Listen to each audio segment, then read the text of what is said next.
Zem viena no mūsu video par kvarca vinilu saņēmām šādu komentāru.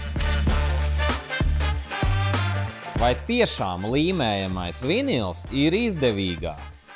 Līmējamais vinils ir lētāks nekā kvarca vinila grīdas segums, taču jāņem vērā arī pamatnes sagatavošanas izmaksas. Līmējamam vinilam ir nepieciešama ideāli līdzena pamata, un tās sagatavošanas darbi var izmaksāt no 20 eiro kvadrātmetrā, neieskaitot ieklāšanas darbus. Savukārt kvarca vinila ieklāšana izmaksās no 8 eiro kvadrātmetrā. Turklāt jāņem vērā arī ilgtermiņa ieguvumi. Kvarca vinila grīdas nebaidās no tiešiem saules stariem un smagām mēbelēm. Grīda nedeformēsies un neizbālēs, tā kalpos jums visu mūžu, kas nozīmē, ka jums nevajadzēs maksāt par demontāžu un jauna seguma ieklāšanu. Vēlties uzzināt vairāk, piesakieties bezmaksas konsultācijai ar grīdu maģijas speciālistiem.